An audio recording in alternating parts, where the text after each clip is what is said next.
Dalam mula.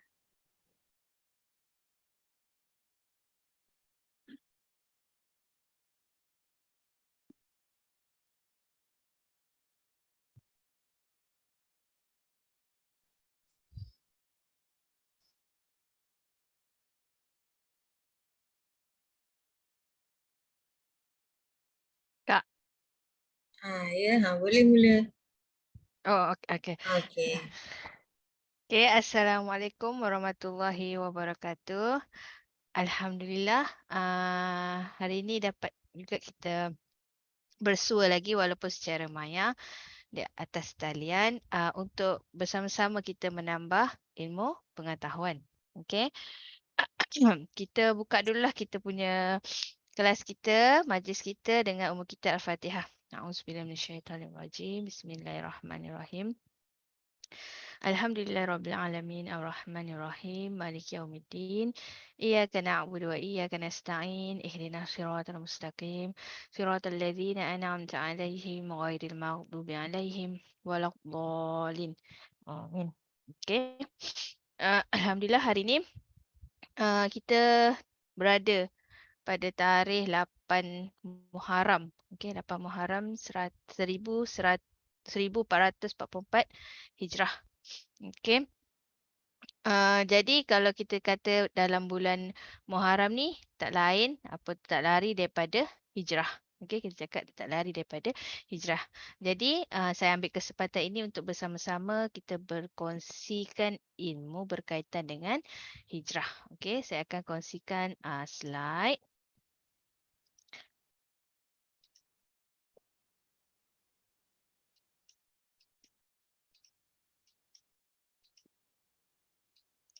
Okey. Okey, insya-Allah hari ini kita akan sama-sama mengupas tajuk berkaitan dengan hijrah itu, dan saya pilih tajuknya Indahnya Hijrah. Okey, insya-Allah untuk teenager circle kali ini berkaitan dengan hijrah, saya akan mengupas beberapa subtopik. Itu yang pertama kita akan mengulas berkaitan dengan pengertian hijrah. Okey, seterusnya kita tengok hukum hijrah. Okey, apa hukum kita berhijrah. Okey. Dan yang ketiga, keutamaan ataupun kepentingan untuk kita berhijrah. Dan seterusnya yang keempat, cabaran. Okey, cabaran yang kita mungkin akan hadapi jika kita ingin berhijrah. Okey. Jadi tanpa membuang masa lagi, kita teruskan kita punya majlis dengan pengertian hijrah. Okey, apa itu hijrah? Okey, secara umumnya kita boleh katakan hijrah ni kita boleh kata boleh bawa apa ni dua maksud. Okey, kita kata ada dua jenis, dua macam jenis hijrah, iaitu hijrah meninggalkan negeri. Okey, maksudnya pindah. Okey, kita tukar negeri. Dari satu negeri ke negeri yang lain. Yang kedua pula hijrah meninggalkan dosa. Okey, meninggalkan dosa dan pelanggaran. Okey, pelanggaran Allah Subhanahu Wa Taala. Okey. Kita tengok kupas hijrah ini daripada segi bahasa dan juga istilah. Kita tengok dari segi bahasa, hijrah ini adalah perpindahan. Okey, perpindahan dari satu tempat ke tempat yang lain. Contoh, kita daripada Selangor pindah ke Kelantan ke, kan? Daripada Shah Alam kita nak pindah ke Puchong ataupun nak pindah ke Ceras ke. Itu berpindah. Itu hijrah dari segi bahasa. Kalau dari istilah pula, kita tengok istilah Rasulullah SAW pernah bersabda, Al-Muslimu man salimal muslimuna min lisanihi wa yadihi wal muhajiru man hajara ma nahallaha anhu. Okey, mana maksudnya? Muslim itu adalah orang yang menjadikan musuh yang lain selamat dari lisan dan tangannya. Dan orang yang berhijrah itu adalah orang yang meninggalkan apa sahaja yang telah dilarang oleh Allah Subhanahu Wa Taala. Hadis riwayat Bukhari, Abu Dawud, An-Nasa'i dan Ahmad. Kalau kita tengok kat sini dari segi istilah, Rasulullah SAW bersabda, hijrah itu meninggalkan apa sahaja bentuk yang telah dilarang oleh Allah SWT. Maksudnya meninggalkan segala dosa ataupun meninggalkan pelanggaran Allah Subhanahu Wa Taala. Contohnya kita macam apa yang dilarang oleh Allah Subhanahu Wa Taala, membuka aurat, itilat kan, berzina, berjudi, minum arak, itu perkara-perkara yang dilarang oleh Allah Subhanahu Wa Taala, dan hijrah itu adalah meninggalkan perkara-perkara tersebut. Okey. Okey, itu pengertian hijrah. Okey, kalau dari segi bahasa berpindah, kalau dari segi istilah meninggalkan segala yang dilarang oleh Allah Subhanahu Wa Taala. Okey, seterusnya kita tengok hukum hijrah. Hukum hijrah kat sini kita tengok, tadi kita dah tahu pengertian hijrah. Hijrah maksudnya kita tinggalkan segala larangan Allah Subhanahu Wa Taala. Jadi dekat sini kita boleh simpulkan hijrah dalam meninggalkan dosa dan juga pelanggaran hukum Allah Subhanahu Wa Taala adalah wajib. Jadi kita seorang Muslim, kita tak kira laki ataupun perempuan. Okay, selagi mana kita ni Islam, kita wajib untuk berhijrah. Wajib untuk meninggalkan segala dosa dan pelanggaran hukum Allah SWT. Wajib untuk kita tinggalkan segala larangan Allah SWT. Apa yang Allah larang, wajib untuk kita tinggalkan. Okay, contoh Allah melarang untuk kita membuka aurat. Kan Allah melarang kita membuka aurat. Aurat ni bukan sahaja perempuan yang ada aurat. Lelaki pun ada aurat dia. Okey, batas aurat dia juga. Kadang orang tengok perempuan, kalau kita tengok masyarakat kita sekarang ni, nampak perempuan je yang kena tutup aurat. Lelaki tak kisah. Perempuan kena pakai tudung, kena pakai baju lengan panjang, kena tutup segala aurat yang telah ditetapkan dalam Islam. Laki suka hatilah nak pakai seluar pendek ke, tak pakai baju ke. Kalau laki tak pakai baju boleh, tapi yang penting aurat lelaki adalah daripada atas pusat sampai ke bawah lutut. Jadi kalau nak pakai seluar pendek boleh, tapi kena pastikan bawah daripada lutut. Okey. Dan Rasulullah SAW bersabda, dan orang yang berhijrah adalah orang yang meninggalkan segala sesuatu yang telah dilarang oleh Allah. Kak Amai dah sebut benda ni tadi sebelum ni kan. Pengertian hijrah dari segi istilah kan, meninggalkan segala sesuatu yang telah dilarang oleh Allah Subhanahu Wa Taala. Dan hukum hijrah kena ingat tau, hukum hijrah adalah wajib. Kalau kita rasa hari ini kita masih belum sempurna lagi dalam meninggalkan larangan-larangan Allah, jadi kita wajib untuk membaiki diri kita supaya menjadi seorang hamba-Nya yang lebih baik. Seorang hamba yang meninggalkan segala apa yang dilarang oleh Allah Subhanahu Wa Taala. Okey, itu hukum hijrah. Seterusnya kita tengok keutamaan hijrah. Macam kata yang ketiga ni, keutamaan hijrah, kita nak kupas kepentingan hijrah. Kenapa kita kena berhijrah? Okey, hukum dia kita dah tahu wajib kan. Kita dah tahu hukum untuk kita berhijrah adalah wajib. Kita sebagai Islam kita nak tahulah, kita melakukan sesuatu itu bukan atas sebab ikut-ikut orang. Tak, kita nak tahu kenapa kita kena melakukan tersebut. Memang satu kewajipan, tapi sebagai Muslim yang berilmu, kita kena cari tahulah kenapa kita diwajibkan untuk berhijrah. Okey, antaranya yang pertama merupakan bukti keimanan yang benar. Kita cakap kita Islam, kita cakap kita beriman. Tapi adakah iman kita itu benar? Adakah kita pasti kita beriman itu benar? Bukan sebab nak ikut orang ke, nak tunjuk dekat orang, aku ni Muslim sejati, aku tutup aurat sempurna, aku tinggalkan apa yang Allah larang. Tapi dengan berhijrah yang dengan ikhlas itu bukti keimanan kita yang benar. Sebagaimana Kak Mai sertakan di sini dalil daripada surah Al-Anfal ayat 74, di mana dalam ayat ini dinyatakan Allah Subhanahu Wa Taala berfirman, dan orang-orang yang beriman dan berhijrah serta berjihad pada jalan Allah, dan orang-orang yang yang memberi tempat kediaman dan memberi pertolongan kepada orang-orang muhajirin, mereka itulah orang-orang yang benar-benar beriman. Mereka memperoleh ampunan dan rezeki nikmat yang mulia. Dalam surah ni, dalam ayat Al-Anfal ayat 74 ni, Allah berfirman mengatakan bahawa orang berhijrah ini merupakan orang-orang yang benar beriman. Benar-benar beriman. Bukan senang nak berhijrah. Mungkin daripada seorang yang suka bersosial, suka bergaul, suka beriktilat kan, beriktilat, suka bergaul bebas, dia berhijrah ke arah yang lebih baik dengan menutup aurat dengan sempurna, okey, menjaga batas-batas pergaulan di antara lelaki dan perempuan yang bukan mahram. Ada orang menganggap benda itu sesuatu yang mudah. Ada orang kalau mungkin dia dilahirkan dalam keluarga yang memang mementingkan mementingkan hukum-hukum Allah ini, okay, memang menjaga, dididik dengan didikan daripada ibu bapa tentang dari kecil dididik tentang Islam dengan Islam yang sempurna, mungkin mudah untuk dia membesar dan dengan mematuhi segala apa yang telah ditetapkan oleh Allah Subhanahu Wa Taala. Tapi kalau seseorang itu dilahirkan dalam keluarga yang bermasalah, okey, yang tidak menitik beratkan agama, yang tidak dididik dengan Islam yang sebenar, mungkin sukar untuk dia berhijrah. Tapi kita kena ingat keutamaan untuk kita berhijrah, salah satunya adalah bukti. Kalau kita nak buktikan kita ni merupakan Muslim yang sejati, okay, Muslim yang beriman, kita kena berhijrah. Kita kena sentiasa membaiki diri. Kita tak adalah cakap orang yang dah berhijrah ni ataupun orang yang dah kita cakap orang alim ke kan, yang memang jaga batas pergaulan dia, yang menutup aurat dengan sempurna, okay, yang hebat, yang perfect daripada segi agama ni, hijrahnya berhenti sampai situ, tidak.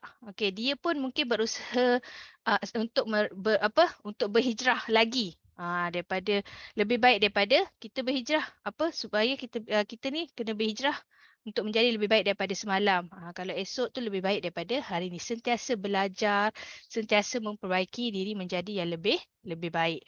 Bukanlah mungkin daripada orang yang tidak tahu agama, dah tahu agama, dia stop sampai situ. Tak. Dia bukan stop. Dia akan sentiasa belajar. Bila once kita berhijrah, itu merupakan permulaan bagi kita untuk membaiki diri. Bukanlah bila kita dah berhijrah dari tak pakai tudung, dah pakai tudung, kita stop. Tak. Kita kena sentiasa belajar, sentiasa memperbaiki bagi diri kita. Okey, itu yang pertama. Keutamaan yang pertama iaitu bukti keimanan yang benar. Okey, yang kedua, pahala yang besar. Bila kita berhijrah ini, kita dijanjikan dengan pahala yang besar. Okey, sebagaimana Rasulullah SAW bersabda, okey, hadis riwayat An-Nasa'i, di mana Rasulullah SAW bersabda, sabda Nabi SAW kepada Abu Fatimah Al-Damri radhiyallahu anhu, hendaklah kamu berhijrah kerana pahalanya tidak ada bandingannya.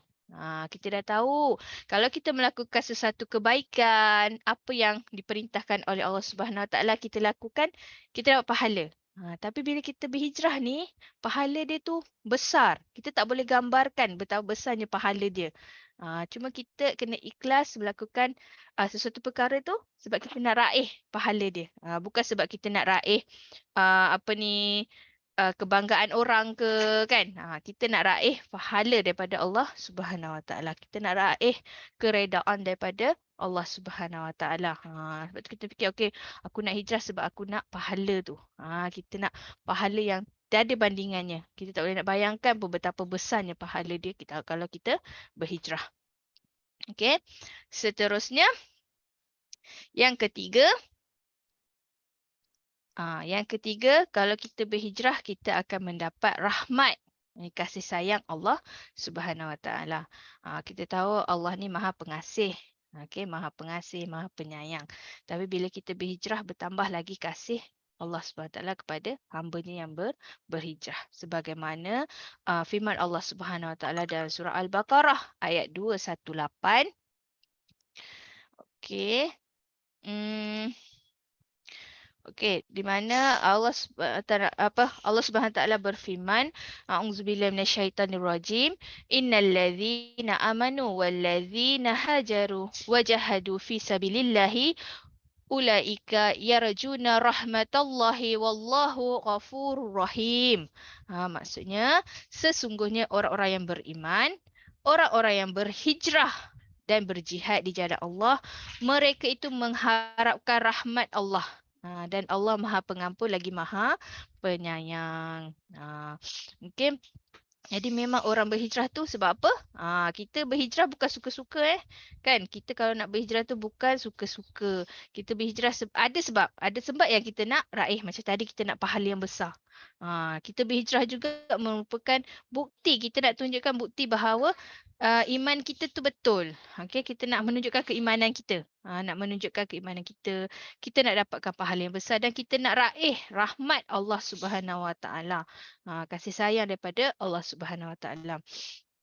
Okey, kalau adik-adik tak dapat nak salin apa yang Kak Mai cakap ni, boleh rujuk semula Kak Mai nyatakan dekat sini apa ni dalil-dalilnya. Okey. Seterusnya yang keempat. Okey, keutamaan berhijrah yang keempat, mendapat ampunan daripada Allah Subhanahu Wa Taala. Okey, sama juga kita pun tahu sebagai Muslim, kita tahu Allah tu Maha Pengampun. Tapi kita nak ampunan daripada Allah tu, kita kena mohon, kita kena raih, berusaha, berusaha untuk mendapatkan ampunan daripada Allah Subhanahu Wa Taala. Okey, sebagaimana Allah berfirman dalam surah An-Nahl ayat 110 yang bermaksud dan sesungguhnya Tuhanmu pelindung bagi orang-orang yang berhijrah sesudah menderita cubaan. Kemudian mereka berjihad dan sabar. Sesungguhnya Tuhanmu sesudah itu benar-benar Maha Pengampun lagi Maha Penyayang. Kita nak, salah satu cara nak dapatkan ampunan daripada Allah Subhanahu Wa Taala adalah dengan berhijrah. Dengan seikhlas hati. Kita ni manusia tak lari dari melakukan dosa. Setiap manusia, kau baik ke, kau jahat ke, memang ada melakukan kesalahan. Ada melakukan dosa. Dari situlah kita kena selalu memohon keampunan daripada Allah Subhanahu Wa Taala. Dan yang kelima, mendapat rezeki yang melimpah. Mendapat rezeki yang melimpah. Sebagaimana Allah Subhanahu Wa Taala berfirman dalam surah An-Nisa ayat 100 yang bermaksud, barang siapa berhijrah di jalan Allah, nescaya mereka mendapati di muka bumi ini tempat hijrah yang luas dan rezeki yang banyak. Barang siapa keluar dari rumahnya dengan maksud berhijrah kepada Allah dan Rasulnya, kemudian kematian menimpanya sebelum sampai tempat yang dituju, maka sungguh telah tetap pahalanya di sisi Allah dan Allah lah Maha Pengampun lagi Maha Penyayang.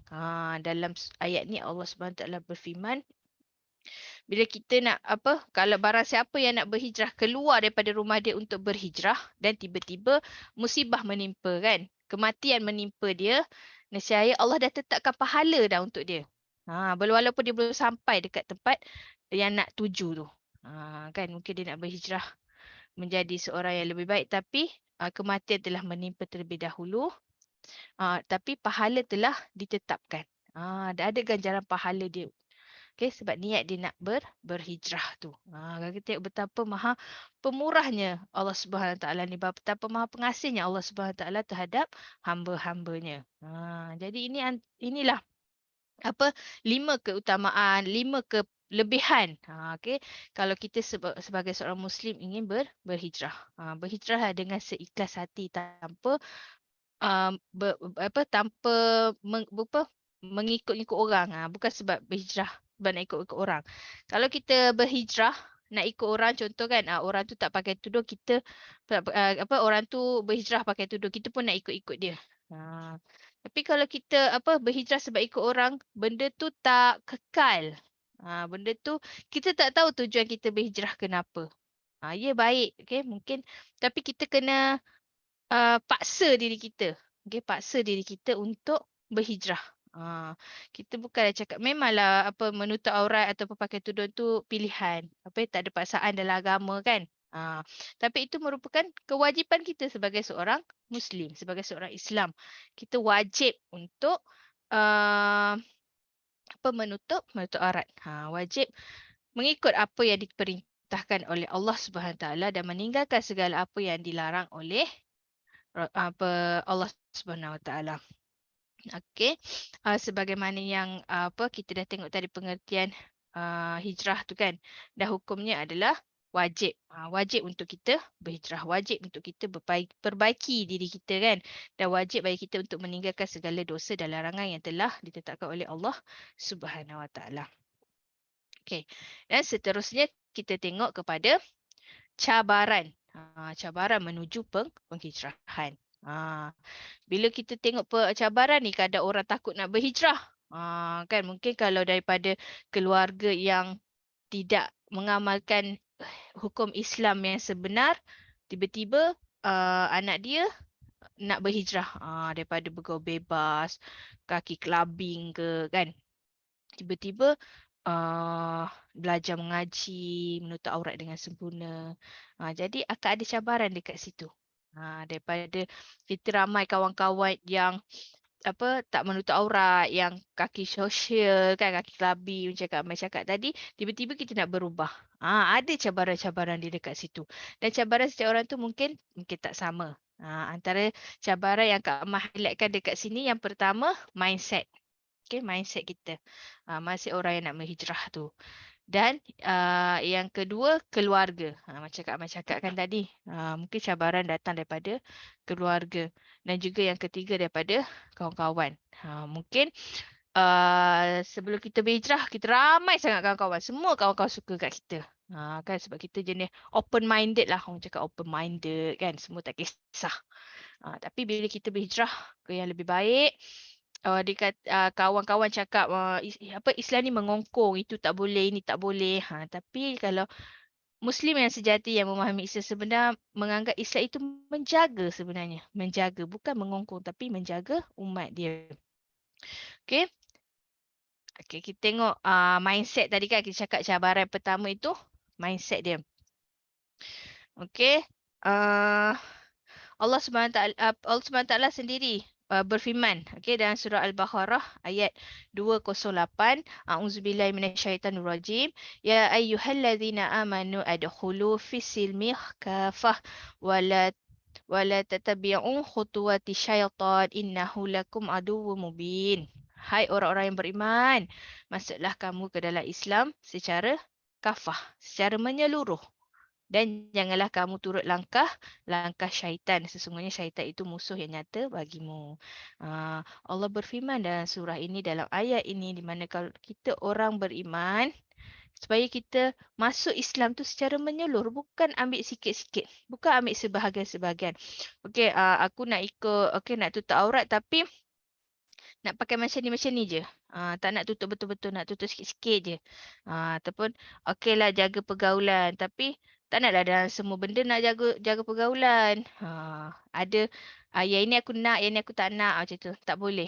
Dalam Islam kalau kita orang yang beriman, kita akan masuk Islam itu secara menyeluruh. Bukan ambil sikit-sikit, bukan ambil benda yang kita suka je, yang kita tak suka kita biar. Tak. Dan Allah juga berfirman dalam ayat ini, sesungguhnya syaitan itu musuh yang nyata bagi kita. Kadang kan kita nak berhijrah tapi belum apa-apa, syaitan dah hasut.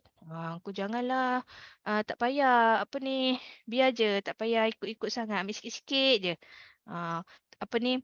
Kalau nak tutup aurat secara sempurna kan, kaki, tangan, lengan semua kan kena tutup kan. Nak pergi keluar sidai baju je, pakai je lah, tak payah nak tutup-tutup sangat. Sekejap je depan tu je. Itu menghasut. Syaitan menghasut. Tapi kita sebagai Muslim yang sejati, yang memahami, kan? Dan kalau Allah kata menutup aurat secara sempurna, kena tutup sempurnalah. Tak kisahlah sekejap ke, dekat luar rumah ke. Kita melangkah je kaki kita keluar, kita dah berada di kawasan luar rumah yang tidak ditutup. Jadi kita kena menjaga batas aurat kita. Itu mindset. Kita kena kuat. Diri kita sendiri yang kena lawan mindset kita, yang kena lawan hasutan syaitan itu sendiri. Yang kedua, keluarga. Keluarga ni mungkin susah sikit. Tapi kalau kita betul-betul nak berhijrah, kita akan menahanlah menghadapi cabaran ini dengan bersungguh-sungguh. Sebagaimana firman Allah Subhanahu Wa Taala yang bermaksud, hai orang-orang yang beriman, janganlah kamu jadikan ayah ayah dan saudara-saudaramu menjadi walimu. Jika mereka lebih mengutamakan kekafiran atas keimanan dan siapa di antara kamu yang menjadikan mereka wali, maka mereka itulah orang-orang yang zalim. Surah At-Taubah ayat 23. Cakapkan keluarga. Kalau Kak Mai dulu selalu juga layan drama pasal keluarga ni lah. Keluarga yang tidak berlandaskan kepada Islam. Hidup clubbing, hidup apa ni, uh, tidak menjaga aurat kan. Lepas tu mungkin anak dia dah berremaja, dah terbiasa dengan hidup macam tu, membesar dengan cara itu. Tiba-tiba mungkin nak berubah, okay, nak berhijrah. Okay, nak berhijrah. Jadi belajar agama, menutup aurat dan ditentang oleh keluarga. Tapi Allah Subhanahu Wa Taala berfirman dekat sini, jangan kita jadikan ayah-ayah dan saudara-saudara kita jika mereka lebih mengutamakan kekafiran atas keimanan. Kita selagi mana ibu bapa ni selagi mana dia tidak menyuruh kita melakukan kemaksiatan, kita kena taat kepada mereka. Tetapi once mereka memerintahkan sesuatu kemaksiatan terhadap Allah Subhanahu Wa Taala, kita tak boleh ikut. Kita tak boleh ikutkan. Contoh, Kak Uda bagi contoh, Kak Mai bagi contoh apa ni, dalam perkahwinan.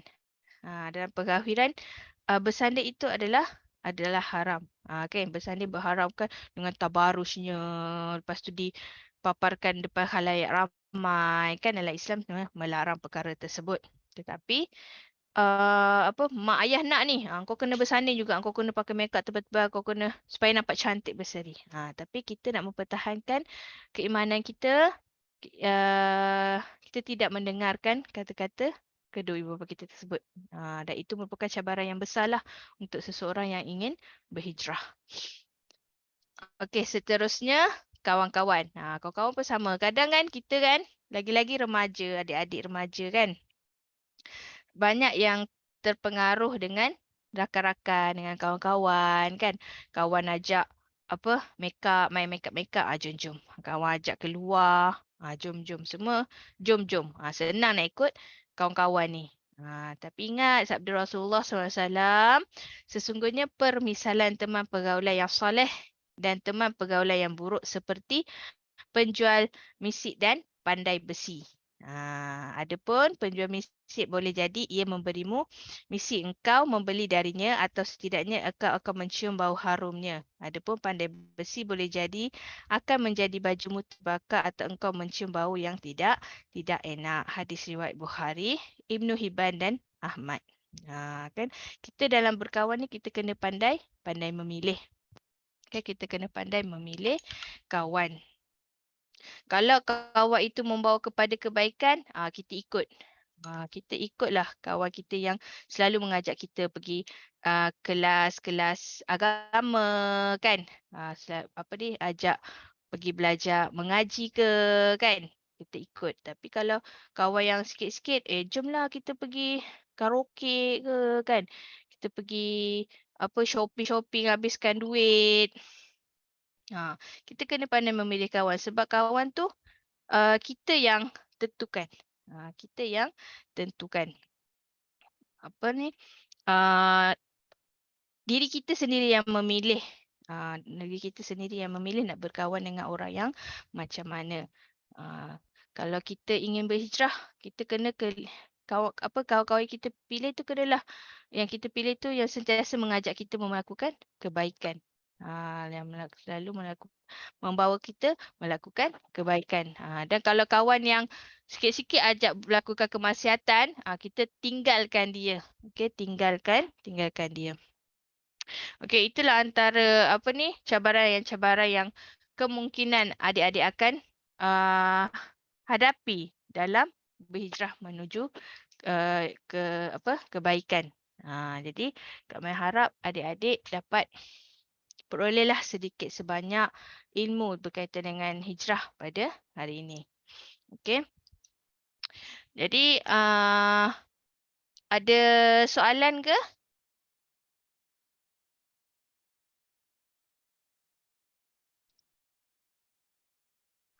boleh tanyakan kalau ada soalan ke, nak kongsikan pengalaman ke kan, mungkin waktu awak berhijrah ke, nak kongsikan cerita ke.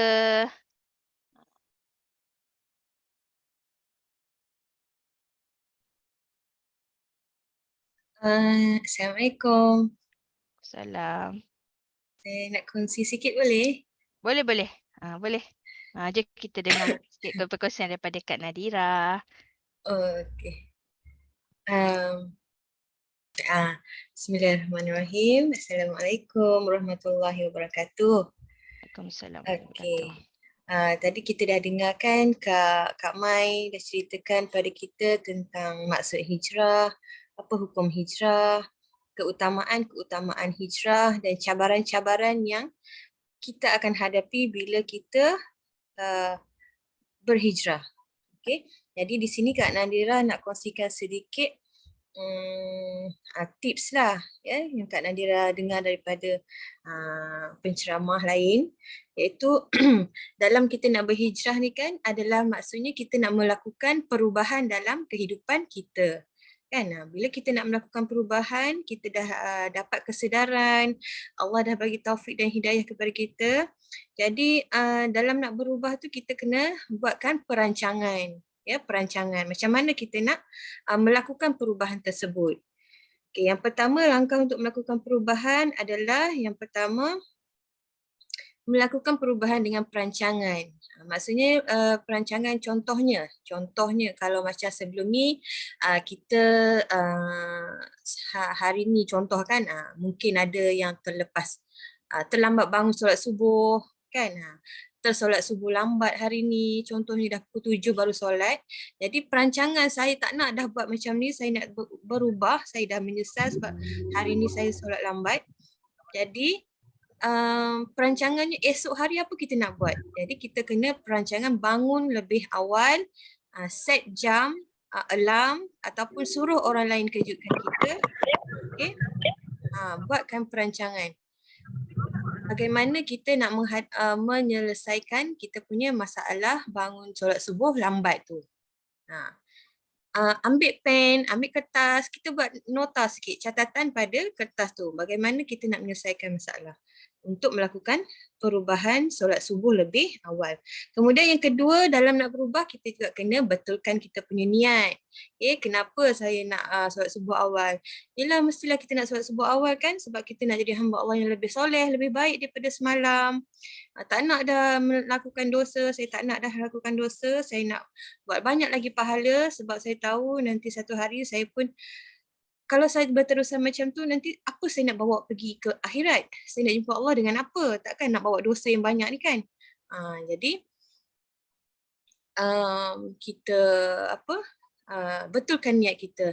Saya nak berubah ni kerana-Mu ya Allah, tak nak dah buat dosa, bangun subuh lambat, solat subuh lambat ataupun kita bersihkan niat betul-betul di hati kita. Jangan kita sebenarnya tak boleh, hati kita ni tak boleh ada sikit pun niat nak buat kerana orang. Kadang-kadang ada terbesit dalam hati kita kan. Syaitan lah kan. Betul tu. Syaitan ya Allah, dia punya hasutan tu sangat licik. Kita nak berubah ni ada je macam terbesit tiba-tiba niat. Nanti orang nampak aku bagus kan. Ada je macam tu. Aduh, tapi ya Allah kita kena banyak istighfar lah kan. Macam Kak Nadira sendiri pun umur dah berapa kan. Ada je bisikan-bisikan macam tu. Itulah kena banyak istighfar lah kita ni kan. Selagi hidup ni banyak kan istighfar, Masya Allah. Okay, yang ketiga sedia sebab bila kita nak berubah ni, yang ketiga kita kena bersedia untuk hadapi cabaran. Kan? Terutama cabaran yang paling besar dalam diri kita sendirilah. Betul tak? Setuju tak? Cabaran paling besar nak berubah adalah diri kita sendiri. Masya Allah. Diri kita yang kena gerakkan sendiri. Orang tak boleh push. Kalau orang push kita berubah tapi diri kita belum ready nak berubah, tak jalan juga. Jadi kita sendiri kena push diri kita. Allah dah bagi kita kemampuan sebenarnya pada diri kita, iaitu kemampuan apa? Kemampuan tenaga. Kita dah ada tenaga, kita ada tangan, kita ada kaki, kita ada akal, fikiran yang waras. Itu adalah antara kemampuan yang Allah dah bagi pada kita untuk kita berubah sebenarnya. Jadi sebab tu Allah kata Allah tak akan ubah sesuatu kaum kalau dia sendiri tak ubah diri dia. Mm-mm. Kan? Jadi itulah kita kena nak tak nak kita nak jadi baik. Nak tak nak memang kita terpaksa tekan diri kita sendiri. Kita terpaksa tekan diri kita sendiri. Ya Allah, kita kena ubah kita punya fikiran. Fikiran kita punya mindset kan. Mindset kita daripada kecil sampai dah besar tu kan susah sangat nak ubah mindset. Tapi itulah nak berubah tu memang kan bila kata nak berubah tu Masya Allah, Allah akan sediakan ganjaran pahala yang sangat besar kepada Besar. orang yang sanggup berkorban untuk Betul. berubah. Masya Allah. Mm-mm. Ya, itu sedia dan sabar hadapi cabaran dan rintangan.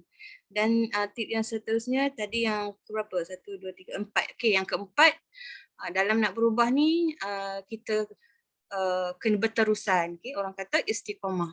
Okey, berterusan. Kalau buat baik dah sebulan 2 bulan tiba-tiba kita kembali ke bulan ketiga kembali kepada perbuatan asal. So tak jadilah berubah namanya, tak jadi berubah. Betul. Okay, tak jadi berubah. Jadi itu kata kalau nak berubah, perubahan tu mesti kita teruskan. Jangan satu hari tu perubahan tu kita terus buat 50%, 60%. Jadi apa kata kita buat sedikit-sedikit. Satu hari 1% perubahan tu kita buat. Satu hari esok 1% lagi. Esok 1% lagi. Lama-lama akan cukup semua 100% perubahan tu kita buat. InsyaAllah. Sebab kita nak apa?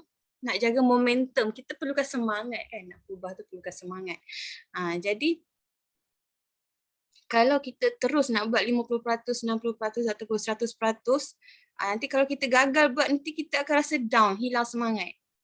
Jadi semangat tu biar dia tumbuh sikit, esok sikit, hari ni sikit, nanti kita akan rasa lama-lama semangat tu makin lama makin terkumpul, insyaAllah kita akan jadi lebih bersemangat untuk terus buat baik. Okay, itulah yang saya dengar daripada ceramah Ustaz tu. Dia kata nak jadi hebat, kena lakukan perubahan. Kan? Kita semua nak jadi hebat. So, kena lakukan perubahan dan lakukan perubahan tu sedikit demi sedikit.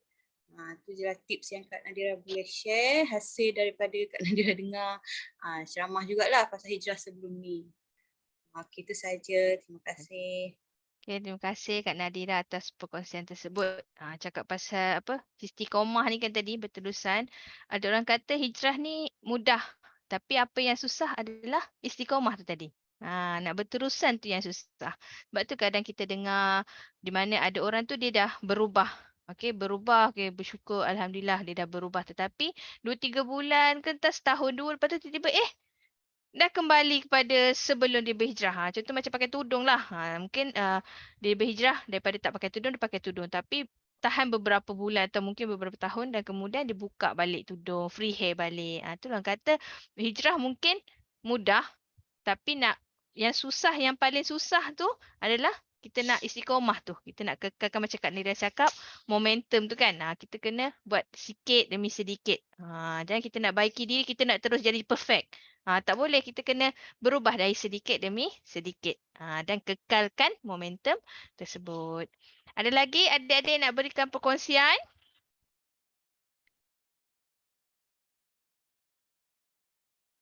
Okey, kalau tak ada, sampai sini dululah kita punya sharing Teenager Circle. Akak doakan semoga Muharram tahun ini menjadi momentum untuk kita berhijrah ataupun berubah menjadi muslimah yang lebih baik. Amin, insya-Allah.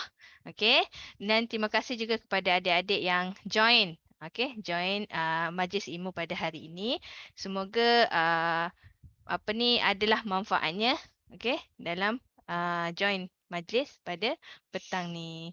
Okey, kita tutup dulu kita punya Teenager Circle dengan kitab dengan tasbih kifarah dan surah Wal-As. Bismillahirrahmanirrahim wa bihamdika asyhadu an la ilaha illa anta astaghfiruka wa atubu ilaik. Bismillahirrahmanirrahim. Wal-As innal insana lafi khusr illa allazina amanu wa amilus solihat wa tawassaw bil haqq wa tawassaw bis sabr. Amin. Okey.